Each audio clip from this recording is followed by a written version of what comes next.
நான் ஃபீல்டுக்கு வந்த புதுசில் ஒவ்வொரு சனிக்கிழமையும் ஞாயிற்றுக்கிழமையும் எங்கேயாவது அவர் நிகழ்ச்சி ஏற்பாடு செய்வாங்க. பல்கலைக்கழக மண்டபம் ஒவ்வொரு சனி ஞாயிறு நாங்கள் பாட போவோம். எல்லாரும் சுஷீலா அம்மா, டிஎம்எஸ் சார், நான், ஈஸ்வரி அம்மா எல்லாரும் பாட போவோம். அப்போ சார் அல்லா அல்லா பாடுவார். அல்லா அல்லா உங்களது என்ன ஸ்ருதி சார்? நீ இல்லாத இடமே இல்லை, நீதானே உலகின் எல்லை.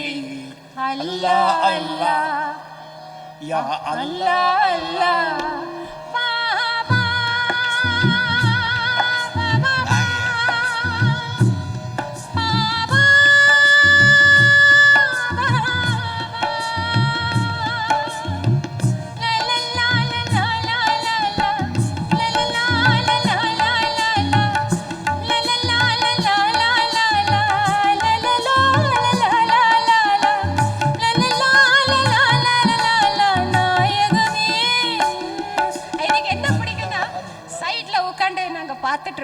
நான் சார் பாடச்சே நான் சைடு நகர்ந்து போக மாட்டேன், இப்படியே உட்காந்து சார் பாடச்சே பார்த்துட்டு இருப்பேன். அவர் ஒரு சங்கதி அதில் வரும், நீ இல்லாத இடமே இல்லை நீதானே. அந்த சங்கதி அவர் ஸ்டேஜில் பாடுறதுக்கு நான் அப்படியே வெயிட் பண்ணிட்டு இருப்பேன். இன்னைக்கு பாடுவார், நீதானே உலகின் எல்லை அல்லா அல்லா. அப்புறம் அவரும் நானும் சேர்ந்து பாடியிருக்கோம். மேரு மீனாட்சின்னு ஒருவன், இருந்தா நல்லாயிரு நீ எப்போதும் ஒன்னாயிரு, எனக்கும் கண்ணாயிரு அது இல்லை நான் சும்மாயிரு, ஒழுங்காயிருந்தா ஊரே மதிக்கும் உனக்குண்டு எதிர்காலம், மது உள்ளே விழுந்தால் அல்லல்லா லல்லா உனக்கே புரியணும். அல்ல அடைச்சி கம்முனு கடா அப்படின்னு அந்த சென்னை மொழியெல்லாம் வரும். இன்னொன்று கேட்க வேண்டும். நன்றி அம்மா, அற்புதமாக விளக்குனீங்க. மலேசிய தமிழ் ரசிகர்கள் உங்களுக்கு லட்சக்கணக்கில் இருக்கிறார்கள். அவர்களை பற்றி எப்படிப்பட்ட ரசிகர்கள் இருக்காங்க? அதாவது நான் எல்லா ஊர்களுக்கும் போயிருக்கேன். பட் இங்கே இருக்கிற ரசிகர்கள்லாம் கலைஞர்கள். எனக்கு அதான் வாய்ப்பராக சொல்லணும். ஒரு ரசிகன் தான் கலைஞராக முடியும், ஒரு கலைஞர் தான் ரசிகராக முடியும். இங்கே இருக்கிறவங்களுக்கு அந்த ரசிக்கவும் தெரியும். அவங்களுக்கு ஒரு பாட்டு கேட்கும் போதும் அது சின்ன தப்பு பாட கூட கண்டுபிடிச்சிடுவாங்க. அப்படி ஒரு நல்ல ஞாபக சக்தி உள்ள ரசிகர்கள். அவங்களுடைய ஞாபக சக்திக்கும் அவங்களுடைய அந்த முயற்சிக்கும் என்னுடைய நன்றிகளும் வணக்கம். இன்னும் சார் சி கொடுங்க, ஒன்று கொடுங்க சார். ஒரே பொங்கும் 4 உங்கள் பொங்கும் பண்ணல 4 லைன் பாடி முடிச்சிடலாம். சி ஒன்று. பொங்கும் கடலோசை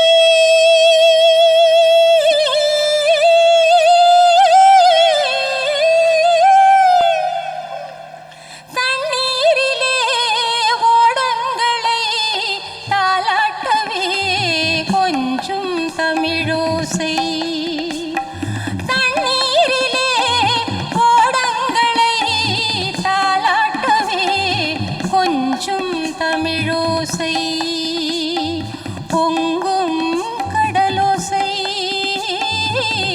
கொஞ்சம் தமிழோசை, சொல்லித்தர ஒரு வாத்தியார் என்னை விட இங்கு வேறு யார், சொல்லித்தர ஒரு வாத்தியார் என்னை விட இங்கு வேறு யார், பட்டது போதும் என்று நீ பாவை ஓடம் தேடிவா, சோர்ந்தது போதும் வா சேர்ந்து நாம்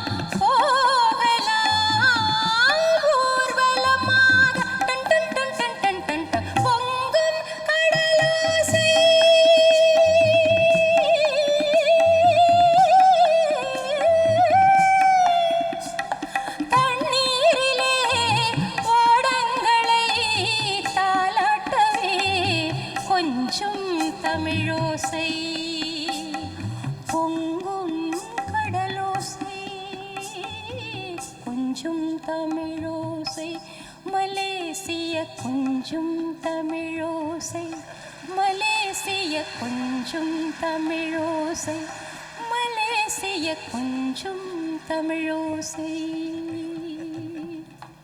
கவிஞரும் ஆகிவிட்டீர்கள்.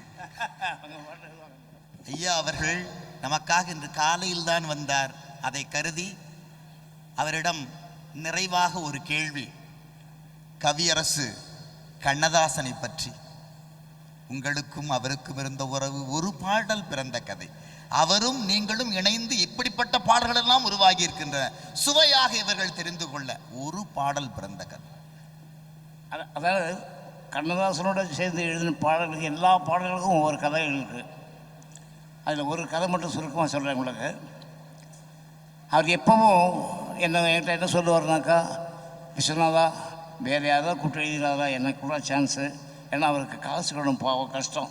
அதனால் வேறு யாராவது கூப்பிடாத, நான் அவரை கோச்சிப்பேன். நீங்கள் சொன்ன டயத்துக்கு வர மாட்டேங்கிறீங்க, அப்புறம் நீங்கள் வந்து எழுதுறீங்க, அதெல்லாம் முடியாது, நான் எனக்கு வேறு யாராவது தான் போட்டு எழுதுறேன். நாளைக்கு கரெக்டாக சொல்லி நான் வந்துடுறேன் பாரு, 8:30 மணிக்கெலாம் வந்துருங்கண்ணே. அவர் கரெக்டாக ஒரு நாளைக்கு 8:30 மணிக்கு போயிருக்காரு. போயிட்டு என் வீட்டுக்கு ஃபோன் பண்ணியிருக்காரு. ஃபோன் பண்ண உடனே என்னுடைய செக்ரட்டரி எடுத்திருக்கான். தொந்தரவு பண்ணாதீங்க, அவர் ராத்திரி 7 to 1 2 to 9 9 to 2 ஒர்க் பண்ணிட்டு கொஞ்சம் படுத்து தூங்கிட்டு இருக்காரு. இப்போ நான் எழுப்ப மாட்டேன் அப்படின்னு இருக்காரு. மறுபடியும் காத்திருந்துருக்காரு. ஏன்னா நான் அவரை விரட்டி 8:30 மணிக்கு வர சொல்கிறேன். நான் போகிறேன் அன்றைக்கி. அப்புறம் பார்த்தா 9 மணிக்கு அவருக்கு முழிப்பு வந்தது. நானும் செக்ரட்டரி கேட்டேன், என்னப்பா ஏதாவது ஃபோன் வந்தாருன்னு.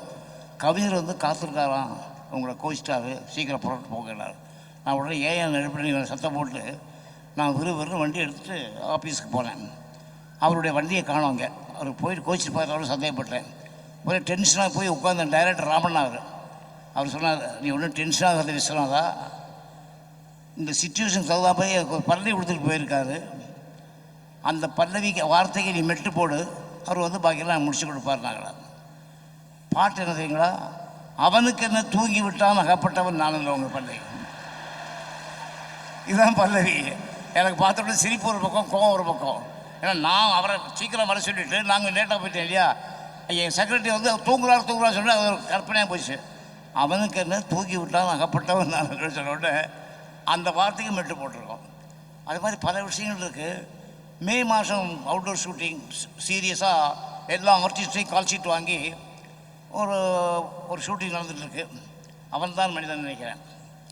அந்த படத்தில் வந்து மே மாதம் அவுட்டோர் ஷூட்டிங் பாட்டு பாடணும்னு சொல்லி அவங்க சொந்தக்காரங்க தான் எடுக்கிறாங்க டிவி படம். அன்றைக்கி என்ன பண்ணியிருக்காரு, அவர் வந்தார், கரெக்டாக டயத்துக்கு வந்தார். அப்புறம் என்ன சொல்லியிருக்காரு, நான் இப்போ பாட்டுக்கு சத்தத்துக்கு வந்தவுடனே கேட்பார், சத்தத்துக்கா சொந்தத்துக்கான்னு கேட்பார். வந்ததுக்கு ஏதாவது எழுதி கொடுக்காம. அப்புறம் அவர் என்ன பண்ணார், சரி நீங்கள் பாட்டு எழுதி கொடுங்க, மெட்டு போடுறேன். அன்பு நடமாடும் கலைக்கூடமே, ஆசை மழைமேகமே, அப்புறம் கண்ணில் விளையாடும் எழில் வண்ணமே, கன்னி தமிழ் மன்றமே, மாதவி கொடிப்பூவின் இதழோரமே, மயக்கும் மதுச்சாரமே. இதுதான் மே மாதம் ஷூட்டிங் பாட்டு. நான் ரொம்ப சீரியஸாக கேட்டேன் அவர்கிட்ட. கவிஞர் எனக்கு சின்ன சந்தேகம். ஆமாம் உனக்கு வருமாட சந்தேகம் என்ன கேள். மே மட்டும் இங்கே ஜூன் ஜூலை எல்லாம் கிடையாது பாட்டில் கேட்குறேன். இந்த மாதிரி எங்களுக்குள்ள ரொம்ப தமாஷெலாம் நடக்கும். பட் இருந்தாலும் அவர்கிட்ட அந்த ஒரு கான்டினியூஸாக ஒரு வீரமாக ஒரு பல்லவிகளில் வந்துட்டாக்கா அதை மாற்றவே முடியாது. ஒவ்வொரு பாட்டுகளுக்கும் இந்த மாதிரி கதைகள்லாம் இருக்குது. அவர் ஒரு பெரிய மகான். அவர் சொல்லுவார், அதாவது யாரையும் கூப்பிட்டு எழுதாரா விஸ்வநாதா எனக்கு வேணும் கஷ்டமாக இருக்குன்னு பாரு அப்படின்னு அவர் அட்ஜஸ்ட் பண்ணி போட்டு என்ன பாட்டு எழுதாமல் வருது. அந்த மாதிரி ஒரு பெரிய மகான், கிரேட் மேன். தம் டிம் தம் தம் டிம் தம் தம் டிம் வாசிக்கும். என்ன சொல்றீங்க? ரெண்டு அறிஞனாயிரு கலைஞனாயிரு, அறிஞனாயிரு கலைஞனாயிரு, அற்புதம் செய்யும் சிற்பியாயிரு, அரசனாயிரு புருஷனாயிரு, 1000 கோடிக்கு அதிபனாயிரு, வீரனாயிரு சூரனாயிரு, வித்தக தத்துவ ஞானியாயிரு, அனைவருக்கும் இங்கு ஒரே ஞாயிறு, அதனால் நீ என்றும் மனிதனாயிரு, அதனால் நீ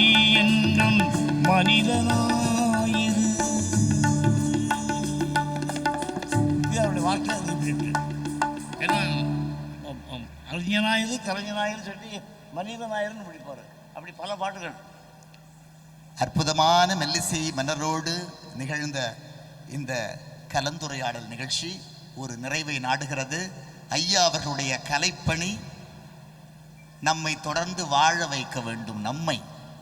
அதுதான் நம்முடைய எதிர்பார்ப்பு என சொல்லி ஐயா அவர்களுக்கு மனமார்ந்த நன்றி அறிதலை மலேசிய தமிழர்கள் சார்பிலே கூறி விடைபெற்றுக் கொள்கின்றோம். வாழ்க மெல்லிசை மாமன்னர்.